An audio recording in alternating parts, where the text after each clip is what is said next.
दोस्तों, आपने कई सारे बुद्धिमान गुरुओं और महान लोगों से यह सुना होगा कि शब्दों में बड़ी ताकत है। वह कहते हैं शब्दों में इतनी ताकत है कि वह हमारे जीवन का रूप बदल देने में सक्षम है। पर जब हम और आप यह सुनते हैं तो हमारे मन में एक सवाल उठता है कि क्या यह सच है? क्या सिर्फ बातों से हम अपने और दूसरों की जीवन में परिवर्तन ला सकते हैं? जबकि हकीकत में तो कहा जाता है कि सिर्फ बातों से कुछ भी नहीं होता, भगवान भी उसी की मदद करते हैं जो लोग कुछ कर दिखाने में यकीन रखते हैं। तो सिर्फ शब्दों से बदलाव कैसे आएगा? तो अब इस हालत में हम किसकी सुने? हम क्या करें? क्या हम बातों और शब्दों पर ध्यान देना छोड़ दें और सिर्फ कर्मों पर ध्यान दें? या कहीं ना कहीं बातें और शब्दों का भी कुछ महत्व है? अगर आप भी अपने जीवन में कभी ना कभी इस द्विविधा में फंसे हैं तो आज की यह वीडियो आपके लिए बनी है। आज हम जानेंगे कि शब्दों का हमारे जीवन में कितना बड़ा किरदार है और क्या वो सच में हमारे जीवन का रंग रूप बदल सकते हैं या नहीं। तो चलिए शब्दों की दुनिया में साहसी यात्रा पर निकलें और जानें कैसे शब्दों का जादू हमें अपनी ओर खींचता है और हमें बांधता है, और कैसे केवल शब्दों से हमारा पूरा जीवन एक नया रूप ले सकता है। क्योंकि हमारी बातें एक इंसान को बना भी सकती हैं और बिगाड़ भी सकती हैं। दोस्तों, लेकिन कहानी शुरू करने से पहले मेरी एक छोटी सी रिक्वेस्ट है आपसे, कृपया इस वीडियो को लाइक कर दे। आपका ये लाइक हमें प्रोत्साहन देता है। तो चलिए आज हम यही बातें एक कहानी के माध्यम से समझते हैं। दोस्तों, एक नगर में एक महान बौद्ध भिक्षु रहा करते थे। वह बहुत ज्ञानी थे और बहुत ही शांत स्वभाव के थे, और उनकी यह बात ही उनकी विशेषता भी थी। एक बार की बात है, बौद्ध भिक्षु नगर वासियों को उपदेश दे रहे थे। बौद्ध भिक्षु कह रहे थे कि शब्दों में जीवन बदलने की शक्ति होती है। अपने शब्दों से जीवन बदलो। हम जो भी शब्द अपने लिए या दूसरों के लिए कहते हैं या जो भी बातें करते हैं उस पे हमें ध्यान देना चाहिए। इतना कहकर बौद्ध भिक्षु ने अपना उपदेश समाप्त किया और वहां से चले गए। एक दिन वह बौद्ध भिक्षु एक मार्ग से होकर गुजर रहे थे। उसी मार्ग से एक युवक होकर गुजर रहा था। उस युवक ने जब उन बौद्ध भिक्षु को देखा तो वह जोर जोर से हंसने लगा और कहने लगा, अरे साधु महाराज, आप तो ढोंगी है। आपके उपदेशों में यह कहने से कि शब्दों में बड़ी ताकत है, आपकी बात सत्य नहीं हो जाएगी। ये सब सिर्फ बातें हैं। भला ऐसे कैसे हो सकता है कि शब्दों से हमारा जीवन बदल सकता है? उस युवक की सारी बातें उन भिक्षुओं ने ध्यानपूर्वक सुनी और उसके बाद वह मुस्कुराते हुए उस युवक से कहते हैं, बेटा, नाद से ही तो यह दुनिया प्रकट हुई है, और अच्छे शब्दों के पीछे भी नाद ही होता है जो पूरा जीवन बदल देता है। वह बौद्ध भिक्षु उस युवक से कहते हैं, देखो, मैं तुम्हें अपने अनुभव से बता रहा हूं, लेकिन फिर भी तुम्हें यकीन न हो तो तुम इसे खुद आजमा कर देख सकते हो। उन बौद्ध भिक्षु की यह बात सुनकर युवक थोड़ा सा गंभीर हो गया। उसने काफी देर सोच विचार किया और उसके बाद उन बौद्ध भिक्षु से कहता है, हे गुरुवर, अगर ऐसी बात है तो आप मेरे साथ चलिए। मेरा छोटा भाई है जिसकी उम्र करीब 25 वर्ष है और उसे न जाने क्या हुआ है। वह करीब 3 वर्षों से कुछ भी नहीं करता, बस लेटा रहता है। दिन भर वो कुछ न कुछ सोचता रहता है। उसकी यह हालत देखकर हम सब बहुत परेशान हैं। माता पिता भी बहुत चिंतित रहते हैं। हम सब ने कई तरीके अपनाए, कई योजनाएं अपनाई, लेकिन कुछ भी काम नहीं आया। हमने कई बार उससे बात करने तक की कोशिश की, लेकिन वह हमसे कुछ भी नहीं कहता। परिवार का हर एक सदस्य पूरी तरह से थक चुका है, हार चुका है। आखिर वह क्या करना चाहता है, किसी को कुछ नहीं पता। तो हमारे शब्दों से उसका जीवन क्यों नहीं बदला? और जैसा कि आप कह रहे हैं कि शब्द सचमुच जीवन बदल सकते हैं, तो क्या आप मेरी मदद करेंगे? इस पर बौद्ध भिक्षु मुस्कुराते हुए उस युवक के साथ चल पड़ते हैं। वह युवक उन बौद्ध भिक्षु को एक खेत में ले जाता है और अपने भाई की तरफ इशारा करके कहता है, हे गुरुवर, यही मेरा भाई है जो पूरे गांव में आलस और मक्कारी के लिए मशहूर है। आप कहते हैं कि शब्दों में वह शक्ति है जो हमारा जीवन बदल सकती है। तो क्या आपके शब्द इसका जीवन बदल सकते हैं? अगर यह सत्य है तो आप इसका जीवन बदल कर दिखाएं। उन बौद्ध भिक्षुओं ने उस युवक के भाई को ध्यानपूर्वक देखा। वह एक पेड़ की छांव में आराम से सो रहा था। जब बौद्ध भिक्षु उस युवक के भाई के पास पहुंचे और आराम से उसके सर पर हाथ फिराते हुए कहते हैं, उठो बेटा, बहुत देर हो चुकी है। यह सोने का समय नहीं, यह तो जागने का समय है। उन बौद्ध भिक्षुओं की आवाज सुनकर वह लड़का थोड़ा सा अचरज में पड़ गया। आखिर कौन है जो मुझे इतने प्यार से जगा रहा है?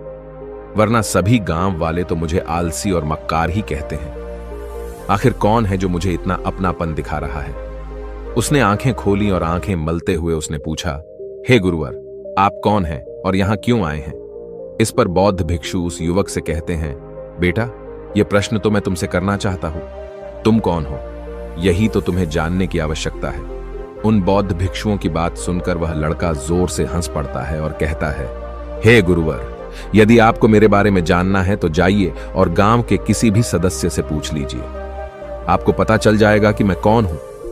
आपसे हर कोई यही कहेगा कि वह तो आलसी है, मक्कार है, तरह तरह के ताने सुनाएंगे, तरह तरह की बातें कहेंगे।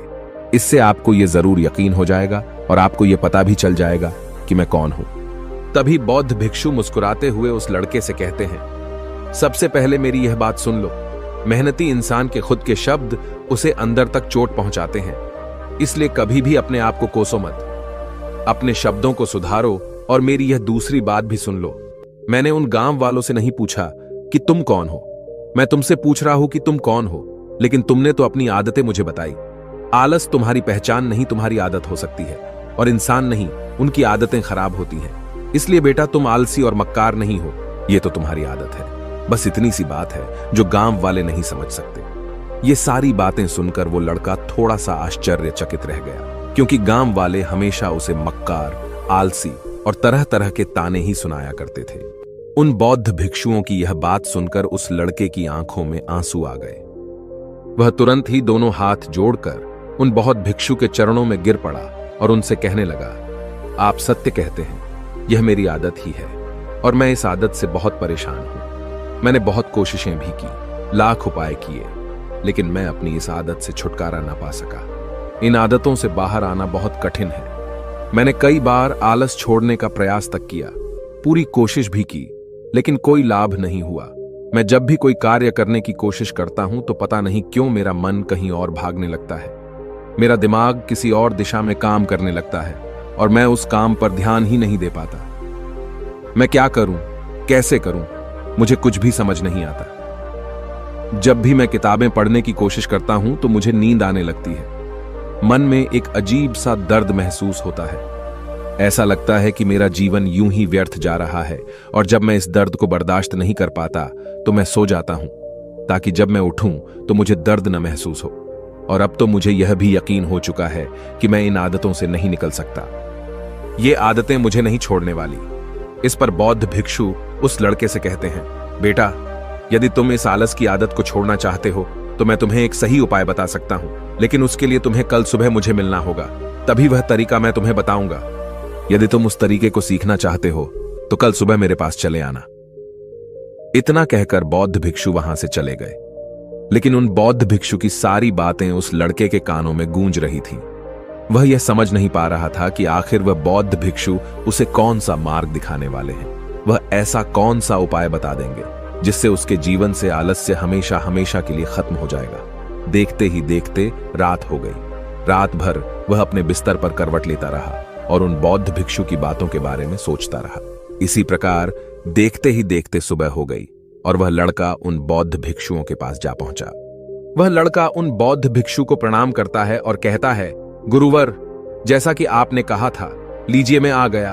अब मुझे वह मार्ग बता दीजिए जिसे मैं अपने जीवन से इस आलस्य को निकाल सकता हूं। तभी बौद्ध भिक्षु उस लड़के से कहते हैं, बेटा, जब भी तुम्हारा मन दुविधा में हो, तुम निर्णय न ले पा रहे हो और तुम्हारे मन में तरह तरह के प्रश्न उठ रहे हो कि मैं क्या करूं, कैसे करूं, इस कार्य को पूर्ण कैसे करूं, यह सब कैसे होगा, तब तुम वास्तविकता में अपने अतीत से सोच रहे हो कि पिछली बार तुम्हारे ऐसा करने पर क्या हुआ, या अतीत में तुमसे लोगों ने क्या कहा था।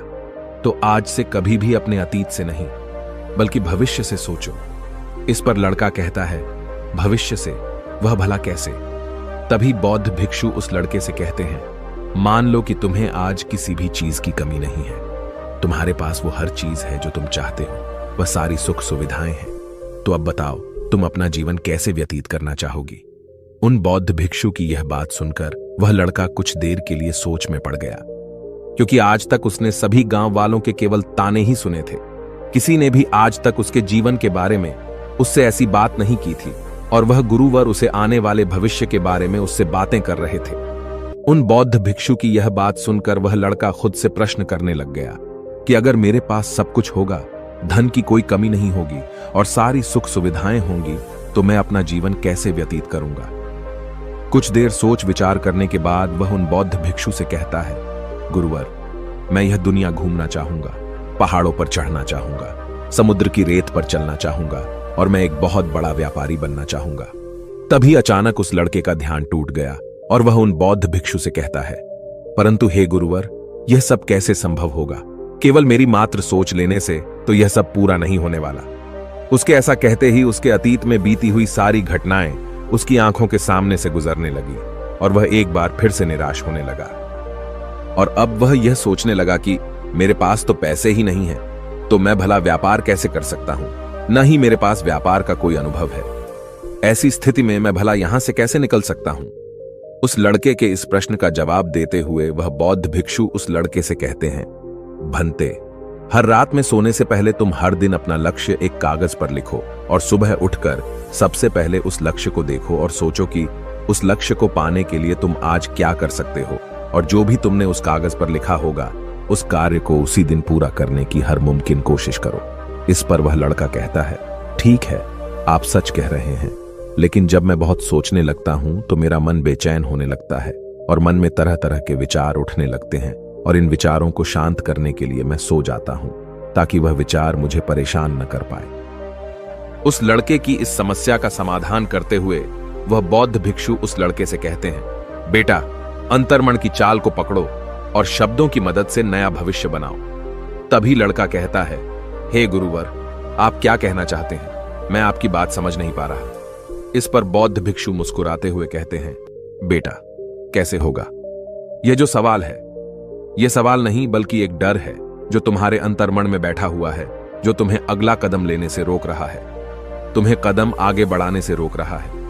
यदि तुम वास्तविकता देखो तो किसी को भी नहीं पता होता कि वह कार्य कैसे होगा, लेकिन एक इंसान जब दृढ़ निश्चय कर लेता है तो वह अपने उद्देश्य को सामने रखकर लगातार प्रयास करता रहता है और वह अपनी सफलता प्राप्त कर ही लेता है।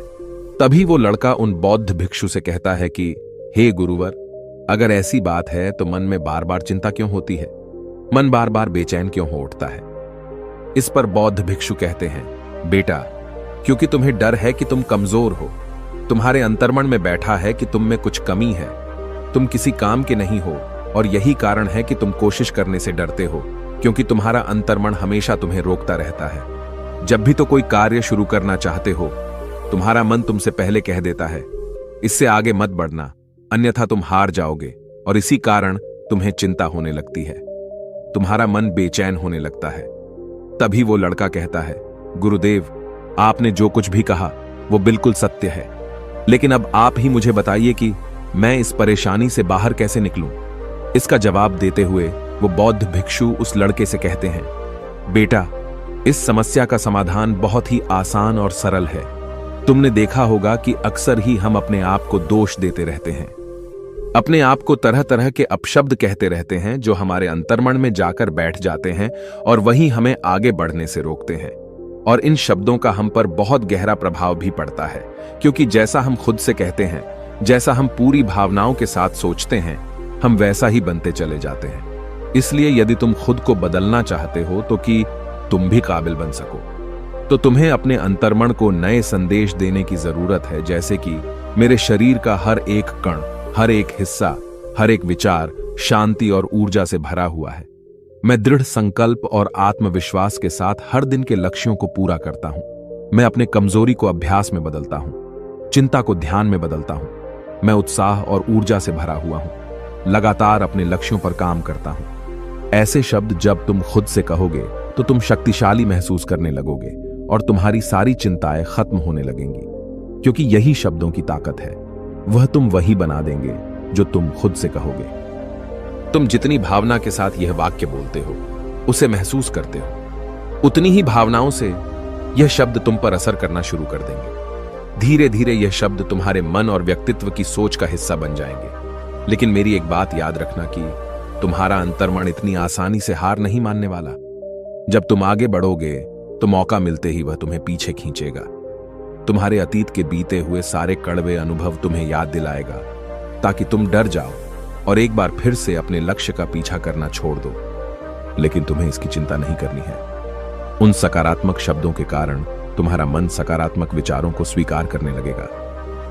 आगे वह बौद्ध भिक्षु उस लड़के को चेतावनी देते हुए कहते हैं, मेरी एक बात और याद रखना कि तुम्हारा ध्यान आलस्य पर नहीं होना चाहिए, अर्थात तुम्हें कभी आलस नहीं मिटाना, बल्कि तुम्हें एक नए भविष्य का निर्माण करना है, एक नए व्यक्तित्व का निर्माण करना है। तुम्हारा पूरा ध्यान केवल इस पर ही होना चाहिए। उन बौद्ध भिक्षुओं की बात सुनकर लड़का कहता है, ठीक है गुरुवर, आप जैसा कहते हैं मैं वैसा ही करूंगा। तभी वह बौद्ध भिक्षु उस लड़के से कहते हैं, बेटा, अभी तो मैं इस गांव से जा रहा हूं, लेकिन कुछ सालों के बाद मैं वापस आऊंगा। इतना कहकर बौद्ध भिक्षु वहां से चले गए और वह लड़का अपने घर लौट गया। लेकिन अब उस लड़के के मन में तरह तरह के विचार चल रहे थे। वह लड़का यह सोच रहा था कि अगर मैं अपनी मनपसंद जिंदगी जीने लगूंगा, अगर मैं दुनिया घूमने लगा, नए लोगों से मिलने लगा और अपनी पसंद का काम करने लगा, तो मेरी जिंदगी कैसी होगी। उस बात को ध्यान करके उसने एक कागज पर अपना लक्ष्य लिखा और लिखकर सो गया। अगली सुबह जब उसकी आंखें खुलीं तो उसने उस पेपर पर लिखा हुआ लक्ष्य एक बार दोहराया। उसके बाद वह कुछ देर के लिए शांत हो गया। तभी उसे उन बौद्ध भिक्षु की बात याद आई कि तुम अपने लक्ष्य के लिए आज क्या कर सकते हो। उसने खुद से सवाल किया कि मैं आज अपने इस लक्ष्य को प्राप्त करने के लिए क्या कर सकता हूं। तभी उसे एक बार फिर से उस पेपर की तरफ ध्यान दिया। उस पेपर पर लिखा था कि मैं बाजार जाता हूं और लोग व्यापार करने की कौन सी चीजें, कौन से सामान लेकर आते हैं। मैं उन चीजों को देखता, उन चीजों को पता करता। वो पढ़ने के बाद तुरंत ही बाजार चला गया। वह अलग अलग दुकानों पर बैठा उन्हें देखा, लेकिन उसे कुछ समझ नहीं आ रहा था, क्योंकि लोग अलग अलग व्यापार कर रहे थे, अलग अलग तरह की चीजें और सामान ले रहे थे, और किसी ने उसकी कोई मदद नहीं की। वह बहुत उदास हो गया और निराश होकर वापस घर लौट आया। तभी उस लड़के को उन बौद्ध भिक्षु की एक और बात याद आई। शब्दों में बहुत ताकत है और शब्द हमारा जीवन बदल सकते हैं। उसे वह सकारात्मक विचार याद आए। वह उन्हें सुबह शाम दोहराने लगा और अब से वह हर दिन ऐसा ही करता। देखते ही देखते 1 महीना बीत चुका था, लेकिन अब तक उसके जीवन में कोई बदलाव नहीं आया था। अब वह लड़का यह सोचकर निराश होने लगा था कि उसके जीवन में तो कुछ भी परिवर्तन नहीं हो रहा। लेकिन 1 महीने के बाद उसे महसूस हो रहा था कि वह पहले से अच्छा महसूस कर रहा है। उसका दिमाग अब अच्छी तरह से सोच पा रहा है। वह पहले से ज्यादा चलने फिरने लगा है। धीरे धीरे उसे समझ में आने लगा कि जो लोग आगे बढ़ते हैं, महान काम करते हैं, उनकी सोच में कितना अंतर होता है। वे लोग हमेशा शक्तिशाली विचार सोचते हैं। दूसरों की छोटी सोच और डर से वह कभी प्रभावित नहीं होते। जब भी उनके सामने कोई मुश्किल आन पड़ती है तो वह घबराते नहीं, बल्कि उस समस्या का समाधान निकालते हैं। इस समस्या के समाधान पर ध्यान केंद्रित करते हैं और न ही वह कभी किसी का इंतजार करते हैं। वह केवल खुद पर विश्वास करते हैं और तुरंत ही कदम आगे बढ़ाते। जब उस लड़के को ये सारी बातें समझ में आने लगीं, तो उसने भी धीरे धीरे अपने कदम आगे बढ़ाने शुरू किए। उसने बिल्कुल वैसा ही व्यवहार करना शुरू किया। अब से वो कभी खाली नहीं बैठता था। जब भी उसका मन करता, वो बाजार जाता और लोगों के बारे में जानता समझता कि वो किस प्रकार व्यापार कर रहे, कौन से चीजें खरीद रहे हैं और किन चीजों पर उन्हें लाभ हो रहा है। और जब उसका मन करता तो अपने पिता की मदद भी करता था। वो अपने पिता के साथ मंडी में जाता, वहां पर जाकर मोल भाव करता। ते हमेशा कुछ न कुछ सीखने में ही जुटा रहता है। तभी एक दिन गांव में एक मसाले का व्यापारी आया। उसे कुछ पढ़े लिखे नौजवानों की जरूरत थी जो माल की गिनती कर सके और हिसाब रखने का काम कर सके। वह लड़का अपने लक्ष्य को जानता था कि उसे क्या पाना है। उसे समझ में आ गया था कि इस काम से उसे बहुत कुछ सीखने को मिलेगा। बेहिचक उस सेठ के पास पहुंच गया। वह जानता था कि उसे उस काम के बहुत कम पैसे मिलेंगे, लेकिन फिर भी वह उस काम को करने के लिए तैयार था। अब उस लड़के की सोच पूरी तरह से बदल चुकी थी। अब वह बाकी लोगों की तरह नहीं सोचता था। बहुत ईमानदार और समझदारी से काम करता था। देखते ही देखते करीब 3 महीने बीत गए और अब व्यापारी यह समझ चुका था कि नौजवान बहुत ही समझदार है और वह उसे व्यापार में बहुत मदद करता है। इसलिए उस मसाले के व्यापारी ने उस लड़के को अपना सहायक बना लिया। उस व्यापारी ने देखा कि इस लड़के की दिनचर्या सबसे अलग है। यह हर दिन पढ़ता है, लिखता है, सुबह उठकर ध्यान करता है, नई चीजें सीखता है। परेशानी आई तो भी विचलित नहीं होता। यह सबसे सम्मान से बात करता है, सबका आदर करता है। देखते ही देखते 1 साल बीत चुके थे और अब तो व्यापारी उस नौजवान से बहुत खुश था। उसने धीरे धीरे उस नौजवान को व्यापार के सारे गुण सिखा दिए और देखते ही देखते वह लड़का अब एक छोटा सा व्यापारी बन चुका था। और जब उस लड़के के अंदर व्यापार की समझ आ गई तो उसने जड़ी बूटियों का व्यापार शुरू कर दिया और देखते ही देखते केवल कुछ ही वर्षों में उस नगर का सबसे बड़ा व्यापारी बन गया। लोग उसे सबसे बड़े व्यापारी के नाम से जानने लगे। उसकी नाम दूर दूर तक फैलने लगा। करीब 5 वर्षों बाद जब वह वापस अपने घर लौटा तो लोग बहुत हैरान। दोस्तों, आपने कई सारे बुद्धिमान लोग बहुत अचंभित थे और महान लोगों से सारे जानने वालों ने उस लड़के शब्दों में बड़ी कैसे बदल है। वह कहते हैं, उसने कहा, शब्दों में इतनी गुरु ने सच ही कहा था कि वह हमारे जीवन का रूप बदल देने में। वैसे आपने आज के इस वीडियो जब हम और आप यह सुनते हैं, मुझे आप कमेंट तो हमारे मन में एक सवाल उठता है। इसी के साथ में क्या यह है कि आपको आज क्या सिर्फ बातों से पसंद आई, हम अपने और दूसरों के जीवन को लाइक ला सकते हैं दोस्तों के साथ, जब शेयर भी में तो कहा जाता है कि और हमें ऐसे ही बातों से कुछ भी नहीं, चैनल को सब्सक्राइब